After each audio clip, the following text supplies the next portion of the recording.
नमस्कार, मी प्रियांका पाटील. आपण पाहत आहात राष्ट्रीय लोकराज्य न्यूज, निर्भीड बातम्यांचे व्यासपीठ.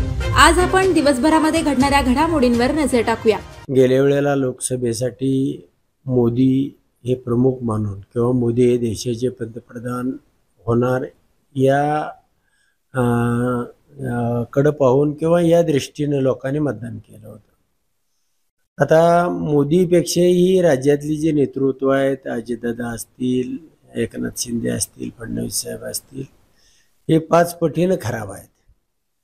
त्यामुळे राज्याचा निकाल काय लागणार हे लहान मुलं सुद्धा सांगतील. मोदीसाठी एक वेळ लोकांकडे मत होतं, पण आता राज्यामध्ये जो गोंधळ ह्यांनी 5 वर्ष घालवून ठेवलेला आहे आणि असा गोंधळ यापूर्वी कधी 50 वर्षात महाराष्ट्रानं पाहिला नव्हता. इतका भयानक प्रकार या राज्यामध्ये घडलेला आहे. त्यामुळं चित्र सरळच आहे. परिवर्तन हे म्हणजे लोकसभेपेक्षा दुपटीनं होणार आहे. नाही, निश्चितपणानं कोणत्या तरी मुद्द्यावरती निवडणूक लढवली जाते. राज्यामध्ये जनतेच्या हिताची जो निर्णय घेतो, जो पारदर्शक असतो, प्रामाणिक असतो, ज्याच्यामध्ये अंतरंगामध्ये काही ना काहीतरी या राज्यातल्या लोकांना मिळावं. मग दूध असेल, या कांदा असेल किंवा सोयाबीन असेल, ऊस असेल, या सगळ्यांना भाव मिळावा ही सर्वसामान्य गोरगरिबांची इच्छा असते.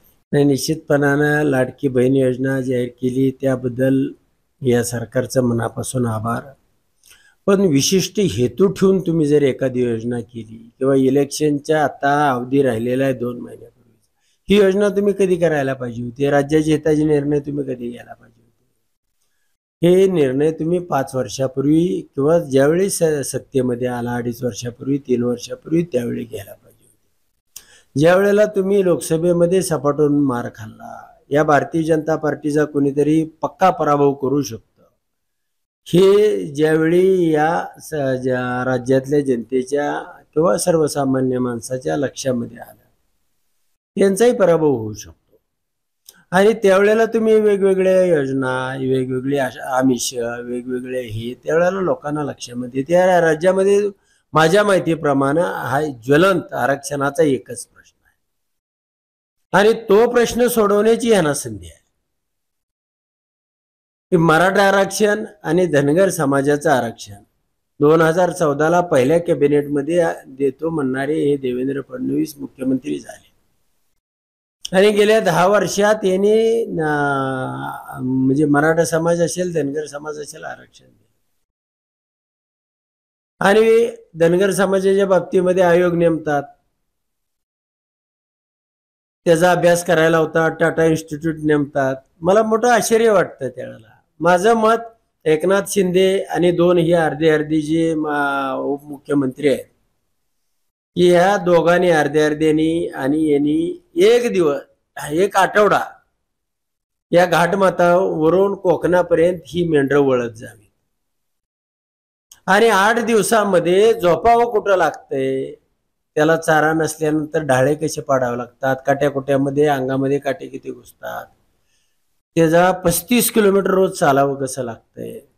या लोकांच्या यातना काय आहे, ह्या लोकांना काय वाटत असेल. आपल्याही मुलांना शिक्षण मिळावं, आपलंही आयुष्य सुखकर व्हावं, आपल्यालाही घरदारामध्ये राहता यावं.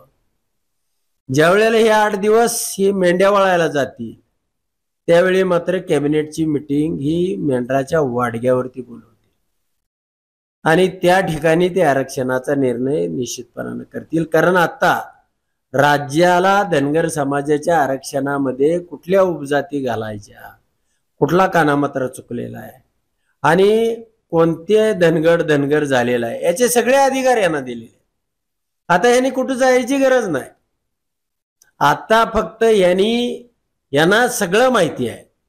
आणि असं असताना सुद्धा हा भोळा बाबडा समाज यामध्ये याने आता डायव्हर्शन केलंय की काय आहे. धनगर समाजाच्या नेते मंडळींना, मग त्यात आमच्यातली बरीचशी मंडळी असेल, आमचे हाके साहेब असतील, यांना ओबीसीकडे डायव्हर्शन केलंय. माझं मत, जो मराठा समाज आरक्षण मागतोय, आम्हाला आदिवासीमध्ये टाका आणि ते तुमच्या हातात आहे. आणि यातलं आमचं जे 3.5-4% आरक्षण उरतंय ते अधिक तुम्हाला काय त्याच्यामध्ये टाकून मराठा समाजाला सुद्धा, ओबीसी मध्ये सुद्धा आ आणि ब गट करा ना, 2 विभाग करा त्याचे. मूळ ओबीसीला जो भीती वाटते किंवा मूळ ओबीसीचा जो विषय आहे की आमच्याही सरपंचाचे अधिकार जातील, आम्हालाही गावगाड्यामध्ये जे प्रतिष्ठा मिळते ती जातील, त्यांचे जिल्हा परिषद असेल त्यांचे अधिकार अबाधित ठेवा आणि ह्यांची संख्या वाढते ह्यांचा काउंट करा, जनगणना करा आणि मराठा समाजाला सुद्धा हे धनगर समाजाचं आरक्षण द्या ना ओबीसी मधून आणि धनगर समाजाचा आदिवासीमध्ये समावेश करण्याला तुमच्या सगळं हातात आहे. तुम्हाला राज्य जर आणायचं असेल तर तुम्हाला ह्या छोट्या गोष्टी जे मराठा समाजाच्या मुलांचा आक्रोश आहे, मग तो शिक्षणात असेल नोकरीत असेल, हा आक्रोश तुम्हाला संपवता येईल. धनगर समाजाचा हा जो म्हणजे न्यायाचा तुमचा बेईमानीचा या समाजावरती गेली 60-70 वर्ष आरक्षण असताना सुद्धा धनगर जे चालवलेलं आहे हे दोन्ही प्रश्न सुटले. तर या माळशिरसमध्ये सुद्धा बीडनं काय नागपूरनं बारामतीतनं आणून माणूस उभा करा, आम्ही त्याला बिनविरोध निवडून देऊ. आम्हाला पदाच्या लालसेसाठी किंवा आम्ही काय आमदार खासदार होण्यासाठी आमची ही चळवळ नाही, सर्वसामान्य माणसासाठी ही चळवळ आहे. म्हणून तुम्ही जे लाडक्या बहिणीचा विषय काढला, तुमचं उद्दिष्ट बेईमानीचं असेल, तुमचं उद्दिष्ट स्वार्थाचं असेल. अनेक आमदार काय म्हणतात की उद्या आम्ही स्क्रुटिनी करणार आहे, आम्हाला मत नाही दिलं तर आम्ही पैसे परत घेणार आहे. हेच त्यांच्या सत्तेतले आमदार म्हणतायत, एकनाथ शिंदेचे आमदार म्हणतायत, अपक्ष बडनेराचे आमदार म्हणतायत.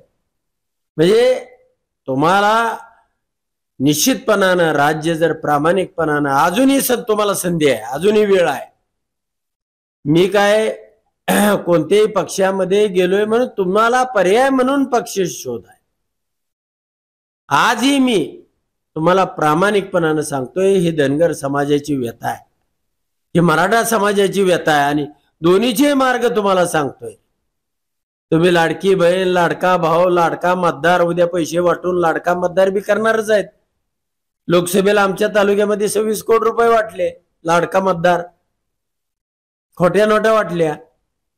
मग हे तुम्हाला बदलावायचं असेल तर निश्चितपणानं चांगलं काम, चांगला उद्देश समोर ठेवून ह्या राज्यातल्या लोकांच्या मनामध्ये काय चाललंय हे ह्या सरकारला मी प्रामाणिकपणानं सांगतो. यातनं बोध घ्या, यातनं दुरुस्त्या करा, तुमच्या हातामध्ये वेळ आहे आणि निश्चितपणानं तुम्ही हे दोन्ही कामं केली तर 200 पार.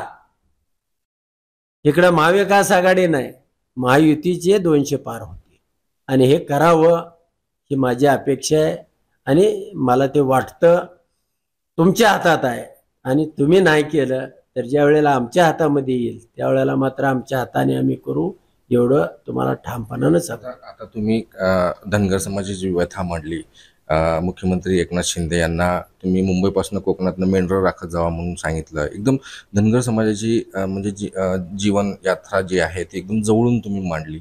परंतु एक महादेव जानकर जे आहेत त्यांनी एक असं टीका केली होती की उत्तम जानकर हे धनगरचे कुठे आहेत, ते SC मध्ये आहेत, ते धनगर समाजात त्यांना काय कळणार, असं थेट त्याने तुम्हाला आरोप केलेला आहे की ते म्हणतात की तुम्ही धनगरच नाही असं म्हणतात उत्तम महादेव जानकर. नाही, महादेव जानकरांचा अभ्यास कमी असेल. धनगरामध्ये 31 पोटजाती आहेत आणि त्या पोटजाती वेगवेगळ्या, काही ठेलारी नावाने आहेत, काही हटकर नावाने आहेत, काही आमच्या शेगर नावाने आहेत, काही खटीक नावाने आहेत. म्हणजे सगळे व्यावसायिक यातली खटीक जात ही फक्त SC मध्ये आहे. सगळे आम्ही धनगरच आहोत आणि त्यामुळं महादेवरावनी हा अभ्यास केला नसावा. धनगरामध्ये जे मेंढ्या राखतात त्यांना आम्ही हटकर म्हणतो, जे घोंगडी त्याची बनवतात त्यांना घोंगडी धनगर म्हणतात, जे लढायला जात होते त्यांना झेंडे म्हणतात. अशा त्याच्या वेगवेगळ्या ब्रँचेस, जे मटण कापतात त्यांना खटीक म्हणतात. हे सगळे या मेंढपाळ उद्योगाशी संलग्न अशा या पोटजाती याच्यामध्ये पडलेल्या आहेत. मराठामध्ये कसा 96 कुळी मराठा, शेती करणारा कुणबी मराठा, अशा त्या ब्रँचेस आहेत. फरक काय दुसरा नाही. म्हणजे 96 कुळी मराठा तर शेती करत नाही का, करतोच. तशा आमच्या समाजामध्ये ह्या ब्रँचेस आहेत. मग काय सांगाल, मग महादेव जानकरांना काय उत्तर द्याल तुम्ही? त्यांनी स्पष्ट थेट आरोप केला की त्यांनी धनगरच नाहीत, तर मग तुमचं काय प्रत्युत्तर असेल? नाही, त्याने अभ्यास करावा. महादेव जानकरांना सल्ला देणे इतपत मी मोठा नाही, पण महादेव जानकरांचा अभ्यास हा समाजाविषयी नाही. त्यांचं इक्षिप्त वेगळं आहे. त्यांना पंतप्रधान व्हायचं आहे आणि त्याच्यासाठी माझ्या शुभेच्छा आहेत. त्यांनी असं देखील म्हटलं आहे की माढा लोकसभा मतदारसंघात जे आहे, जे परवा ज्या निवडणुका झाल्या त्याच्यामध्ये धनगर समाज हा पूर्णतः महायुतीच्या पाठीमागे होता, म्हणजे भाजपच्या पाठीमागे होता. मतदान भरपूर झालेलं आहे सांगोल्यामधले, त्यानंतर मग माढामधले जे जे कोणी धनगर समाजाचे होते, वंचितचे किंवा ओबीसीचे, त्यांनी महायुतीला पाठिंबा दिला आहे. तर महाविकास आघाडीला त्यांनी धनगरांनी पाठिंबा दिला नाही असं त्यांनी ठामपणे सांगितलं. तुम्हाला काय वाटतं? कारण तुम्ही माढ्याची लोकसभा जी निवडणूक आहे एकदम जवळून पाहिलेली होती. तुम्हाला काय वाटतं की धनगर समाज महायुतीच्या मागे होता का महाविकास आघाडीच्या? नाही, माळशिरसचं तर सोडाच, तो विषय नाही. पण सोलापूरमधलं मी सांगतो, मी सोलापूरला उभा राहणार होतो आणि 571 2300 पैकी 571 बूथवरती धनगर समाज हा प्राबल्यानं आहे आणि त्याचा मी अभ्यास केला होता. कारण त्या प्रत्येक बूथवरती मला 100 मतदान अधिकचं पोल करायचं होतं. तिथं 1,91,000 एवढं मतदान ह्या 571 बूथवरती पोल झाला. त्यापैकी 1,54,000 प्रणितताईनं मतदान झालं, 18,000 इकडं तिकडं इतर ठिकाणी मतदान गेलं आणि 19,000 फक्त राम सातपुतेनं मतदान. म्हणजे धनगर समाज कुठं गेला आहे याचा अभ्यास आपल्या महादेवरावने करावा. आणि महादेवराव हे राष्ट्रीय नेते आहेत. त्यांना जातीतलं गावातलं कुठली गावं धनगर समाजाची कुठली नाही याचा अभ्यास नाही. आणि त्यांचं स्वप्न मोठं आहे, त्यांची ध्येय मोठी आहेत. त्यांना ह्यातलं समाज व्यवस्थेमधलं काही कळत नाही. तर आता आपण धनगर समाजावरून अजून राज्याच्या राजकारणावरती येऊ. अजित पवार हे गुलाबी जॅकेट घालून फिरत आहेत. त्यांच्या गुलाबी जॅकेटवरनं देखील वेगवेगळ्या टीका केली जाते. तर तुम्ही काय सांगाल? कारण तुम्ही अजित पवारांचे अगदी जवळचे नेते होता, तर ह्या गुलाबी जॅकेटवर काय सांगाल अजित पवारांना? नाही, मूळ म्हणजे अजितदादा या राज्यामधले नेते नाहीत, त्यांना कोणी मानत नाही. राज्यामध्ये 2च नेते आहेत, एक शरद पवार आणि दुसरे उद्धव ठाकरे. दुसरे जे आहेत ते कुणाच्या तरी जीवावरती मोठे झालेले. त्यांना सर्वसामान्य माणसाच्या चळवळीमधून ज्या वेळेला नेता तयार होतो त्यावेळेलाच त्याला ह्या राज्यातल्या सर्वसामान्य माणसाची नाडी कळते. अजितदादा हे फक्त पवार साहेबांच्या काकांच्या म्हणजे एक त्यांच्या प्रेमापोटी म्हणू किंवा त्यांचं एक मिळालेलं संरक्षण म्हणू, यामधून फक्त ते नेते राहिलेले आहेत. अजितदादा स्वयंभू नेते नाहीत आणि ते कधी होऊ पण शकत नाहीत. मी सांगितलं होतं लोकसभेनंतर अजितदादांचा हत्तीचा उंदीर होईल आणि आता अजितदादाचा सपडा साफ होऊन जाईल. जॅकेट कोणतं गुलाबी घातलं काय आणि पिवळं घातलं काय आणि निळं घातलं काय त्याच्यावरती किंवा त्या पलीकडची त्यांच्यावरती टीका करण्याची मानसिकता नाही. पण काकाच्या जीवावरती त्यांना काही दिवस मिळालेली ही संधी होती आणि ती संपलेली आहे. त्या पक्षाची धोरणं काय आहेत, हा पक्ष कोणासाठी काम करतोय, ह्या पक्षाचं इथिक्स काय आहे, याचे विचार काय आहेत, आणि मग त्या पक्षाकडे लोक हळूहळू आकृष्ट व्हायला सुरुवात होते. आणि असा पक्ष अजितदादांनी पवारसाहेबांना ह्या पक्षातनं बाहेर काढला. मग ज्याला विचारच नाही, आचारच नाही, पक्ष फोडले ना आमदार माझ्या संघ आहेत म्हणून मी पक्षाचा मालक, तर त्याच पक्षाचा फाउंडर सदस्य मी होतो. म्हणून अजितदादांना काढण्याचा मलाही अधिकार आहे आणि म्हणून अजितदादांना त्या पक्षातनं काढून या राज्यातली जनता टाकेल असं मला म्हणायचं होतं आणि जनतेने त्यांना काढून टाकलेलं आहे. पण आता हे राज्यातलं जे गलथान काम चालू आहे, गेली 2-3 वर्ष नंगानाच सुरू आहे, लोकांना वीट आलाय, लोक कंटाळून गेलेले आहेत आणि त्यामुळं अशी परिस्थिती निर्माण होऊ शकते की या सगळ्याचे दोघा-तिघाचे मिळून 5-25 आमदार निवडून येतील का नाही अशी यांनी परिस्थिती तयार करून ठेवलेली आहे. मग कसा आहे काय अनेक मार्ग, ईडी बिडी शिडी, लोकांना विकत घ्यायचं, धमकवायचं, पक्षात आणून टाकायचं, सत्ताधारी इकडेच विरोधकी इकडेच 2-2 4-4 एकावर एक, आणि अशा पद्धतीनं नेते विकत घेतले. म्हणून उद्या आपण त्या ठिकाणी आमदार निवडून आणू, हे चित्र या राज्यामध्ये बदललेलं आहे. उदाहरणादाखल तुम्हाला मी 2-3 गोष्टी सांगतो. आमच्या आजूबाजूचे मतदारसंघ आहेत, आमचाही मतदारसंघ, आमचे 6च्या 6 आमदार आमच्या विरोधात होते. पण 1,81,000 तुतारी पिपाणी धरून 1,81,000 इतक्या मताने पराभव झाला. त्यात माळशिरस तालुक्यात आमचा तालुका पूर्ण म्हणतोय म्हणजे ती 14 गावं धरून 96,000 मताचा इथं आमदार तर नव्हताच. म्हणजे कोणत्याही बऱ्याच तालुक्यामध्ये ही परिस्थिती होती. इथं तशीच होती. भरणे बरोबर नव्हते, हर्षवर्धन नव्हते, बरेच आमदार बरोबर नव्हते, पण लोकांनी सपासप 40 आता इथं ते मोहोळमध्ये 63,000 मताचे. पलीकडं भूम परांड्यात हे आपले मंत्री तानाजी सावंत त्यांच्या मतदारसंघात 70-80,000 मताचा. म्हणजे ही परिस्थिती काही तिथला नेता मोठा असला किंवा 4-4 उमेदवार एकत्र केले म्हणून तुम्ही निवडून येता, ही परिस्थिती या राज्यामध्ये नाही. या राज्यातल्या नेतृत्वाकडे पाहिल्यानंतर निश्चितपणानं लोकांना एक मनामध्ये द्वेष म्हणण्यापेक्षा एक न्योषा आलेला आहे आणि या गलिच्छ राजकारणाचा वीट आला आहे. आणि हे कोणत्याही परिस्थितीमध्ये राज्यातली जनता ही बदलणार आहे.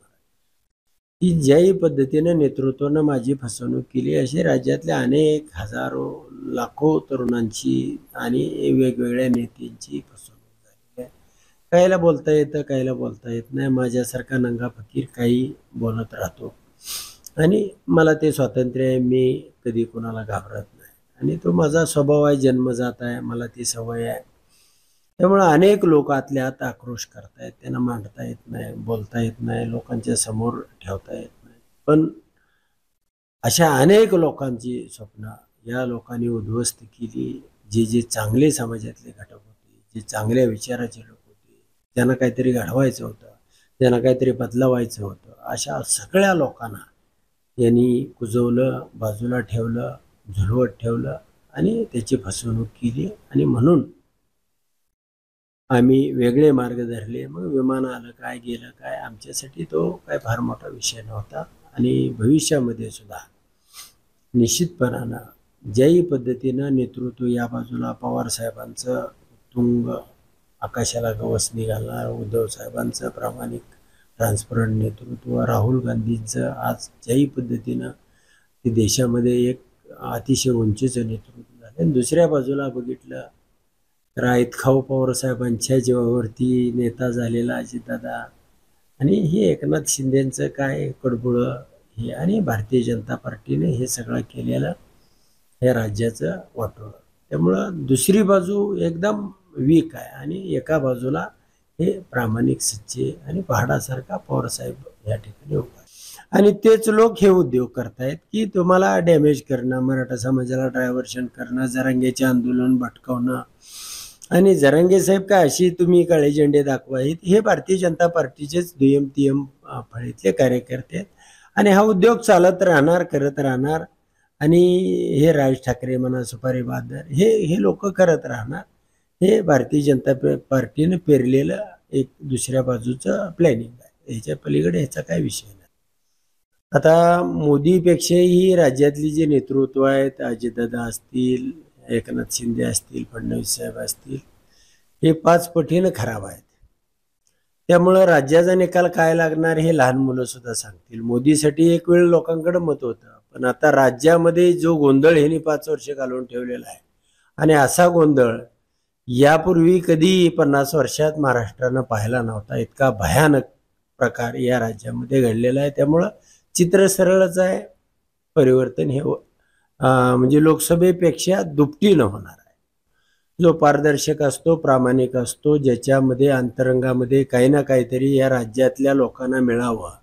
मग दूध असेल, या कांदा असेल किंवा सोयाबीन असेल, ऊस असेल, या सगळ्यांना भाव मिळावा ही सर्वसामान्य गोरगरिबांची इच्छा असते.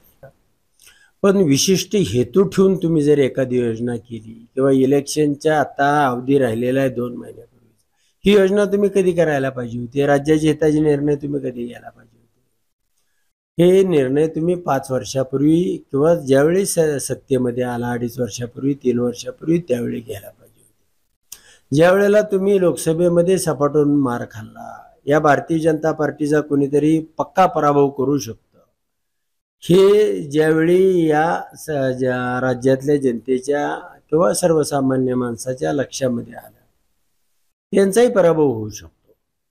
आणि त्यावेळेला तुम्ही वेगवेगळ्या योजना, वेगवेगळी आमिष, वेगवेगळे हे त्यावेळेला लोकांना लक्षामध्ये, त्या राज्यामध्ये माझ्या माहितीप्रमाणे हा ज्वलंत आरक्षणाचा एकच प्रश्न आहे आणि तो प्रश्न सोडवण्याची यांना संधी आहे की मराठा आरक्षण आणि धनगर समाजाचं आरक्षण 2014ला पहिल्या कॅबिनेटमध्ये देतो म्हणणारे हे देवेंद्र फडणवीस मुख्यमंत्री झाले आणि गेल्या 10 वर्षात यांनी म्हणजे मराठा समाज असेल, धनगर समाज असेल आरक्षण दिलं. आणि धनगर समाजाच्या बाबतीमध्ये आयोग नेमतात, त्याचा अभ्यास करायला होता, टाटा इन्स्टिट्यूट नेमतात. मला मोठं आश्चर्य वाटतं त्यावेळेला. माझं मत एकनाथ शिंदे आणि 2 ही अर्धी जे उपमुख्यमंत्री आहेत की ह्या दोघांनी अर्ध्यांनी आणि यांनी एक दिवस, एक आठवडा या घाटमाथ्यावरून कोकणापर्यंत ही मेंढरं वळत जावी आणि 8 दिवसामध्ये झोपावं कुठं लागतंय, त्याला चारा नसल्यानंतर ढाळे कसे पाडावे लागतात, काट्याकुट्यामध्ये अंगामध्ये काटे किती घुसतात, त्याचा 35 किलोमीटर रोज चालावं कसं लागतंय, या लोकांच्या यातना काय आहे, ह्या लोकांना काय वाटत असेल, आपल्याही मुलांना शिक्षण मिळावं, आपलंही आयुष्य सुकर व्हावं, आपल्यालाही घरदारामध्ये राहता यावं.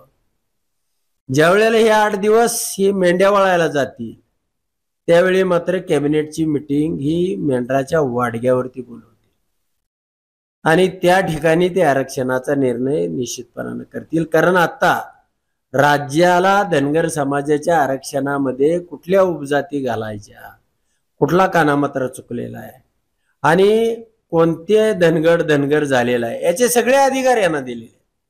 आता यांनी कुठं जायची गरज नाही.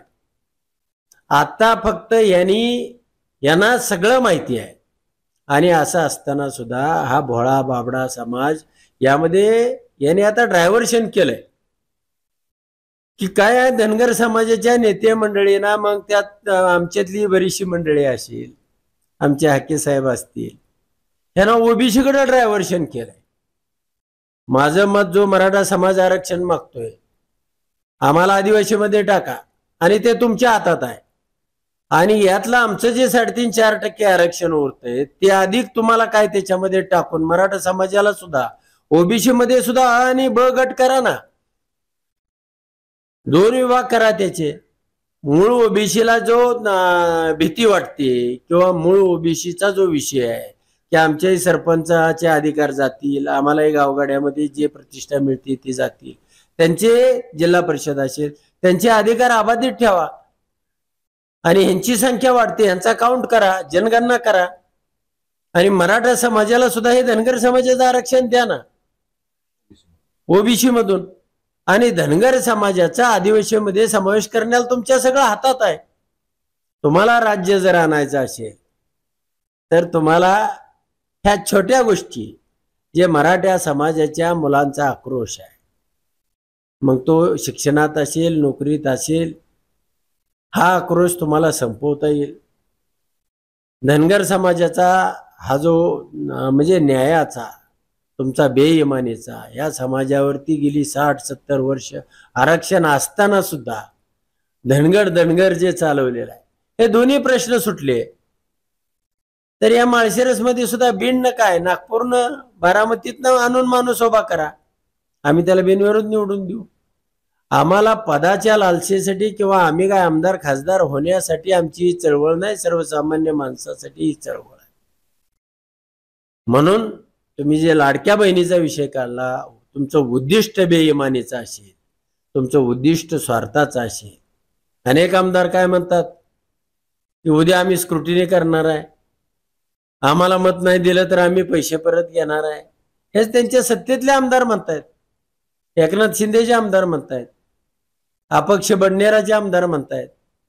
म्हणजे तुम्हाला निश्चितपणानं राज्य जर प्रामाणिकपणानं, अजूनही तुम्हाला संधी आहे, अजूनही वेळ आहे. मी काय कोणत्याही पक्षामध्ये गेलोय म्हणून तुम्हाला पर्याय म्हणून पक्ष शोध आहे.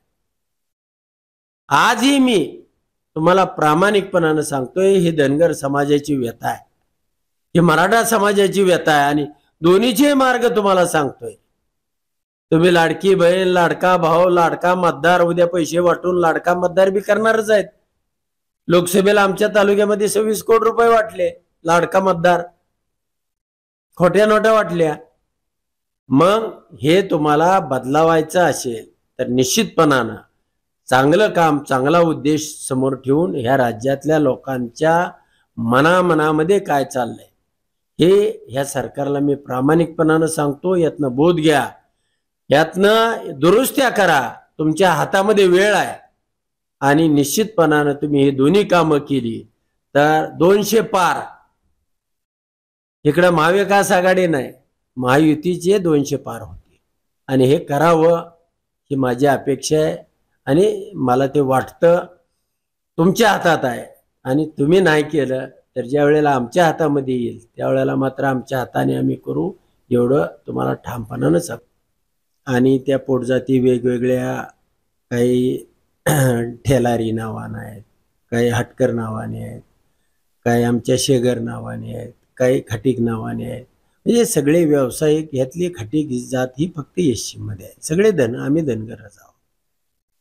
आणि त्यामुळं महादेवरावनी हा अभ्यास केला नसावा.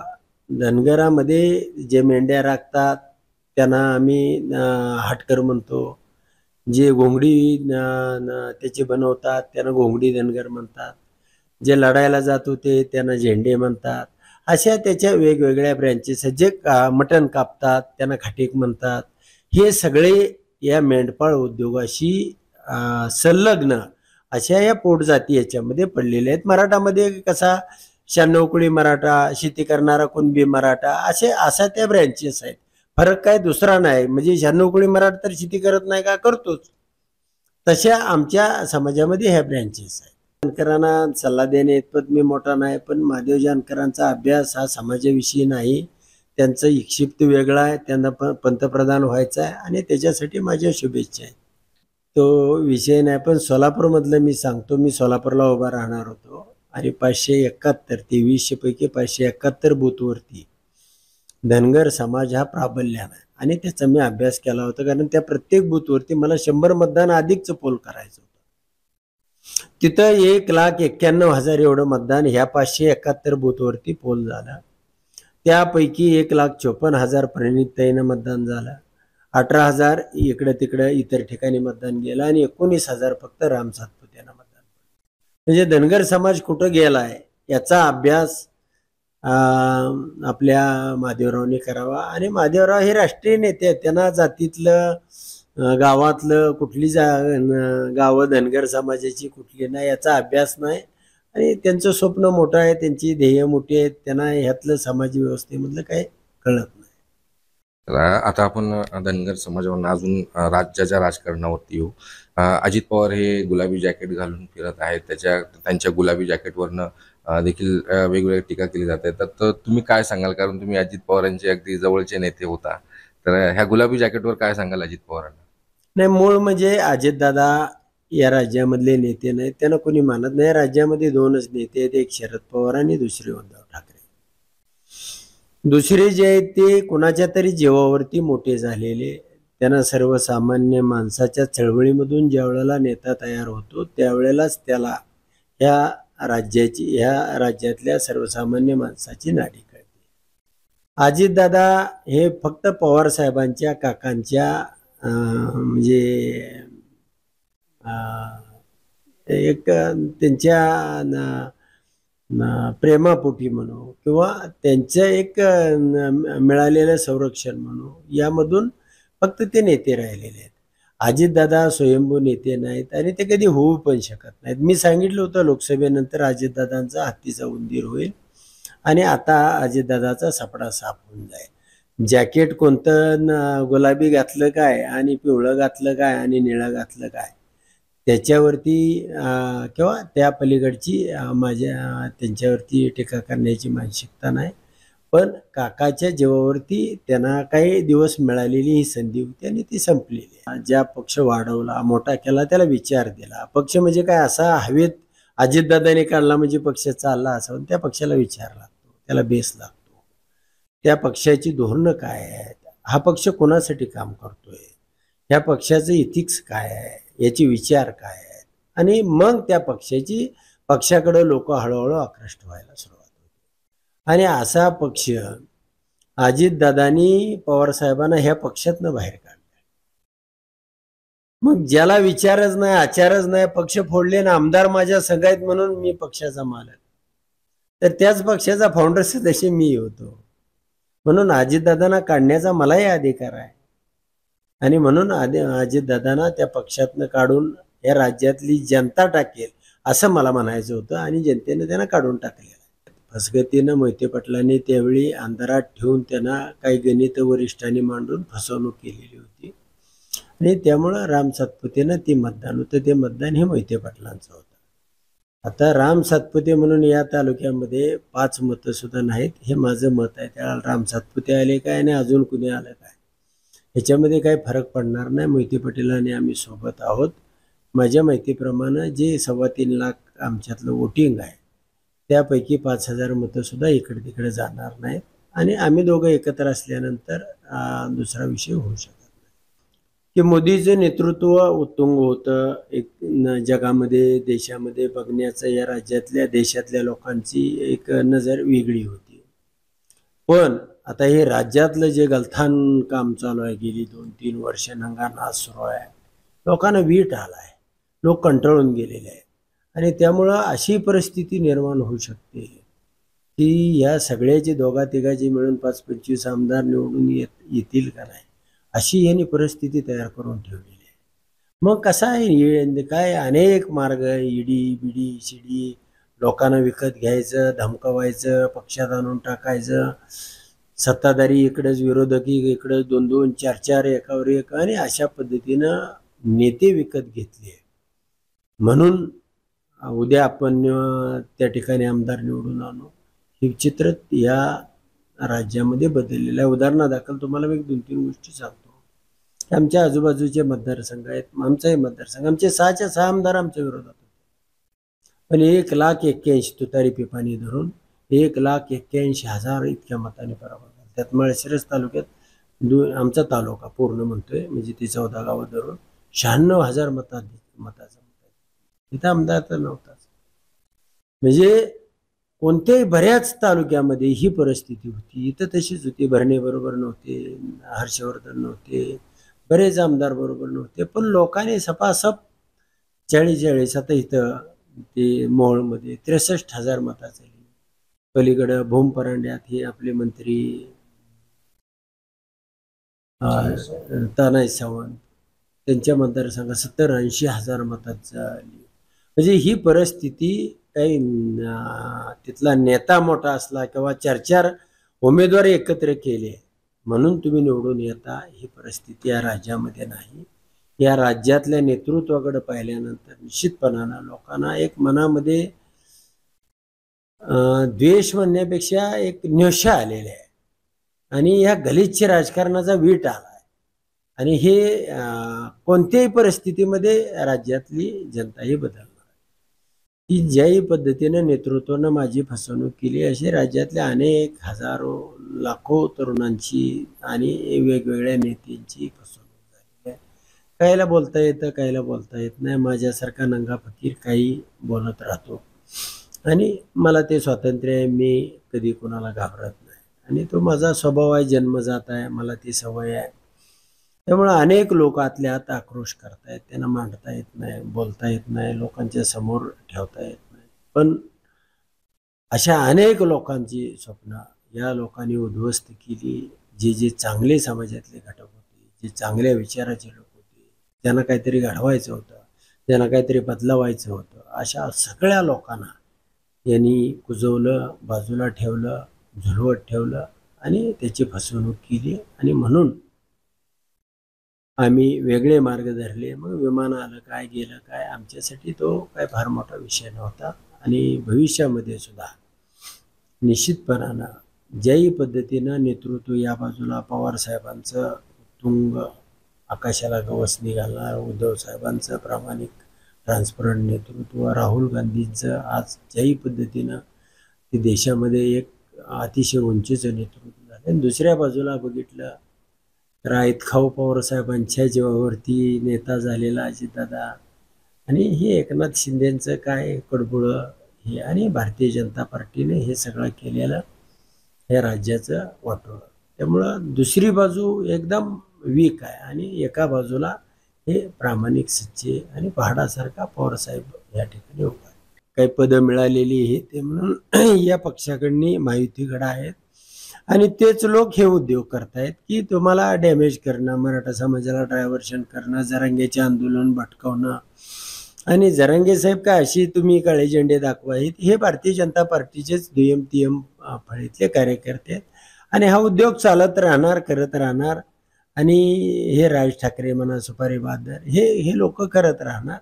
हे भारतीय जनता पार्टीने पेरलेलं एक दुसऱ्या बाजूचं प्लॅनिंग आहे. ह्याच्या पलीकडे ह्याचा काय विषय नाही. ताज्या बातम्यांसाठी आणि अपडेट्ससाठी राष्ट्रीय लोकराज्य न्यूज चॅनलला सबस्क्राईब करा, तसेच लाईक आणि शेअरही करा.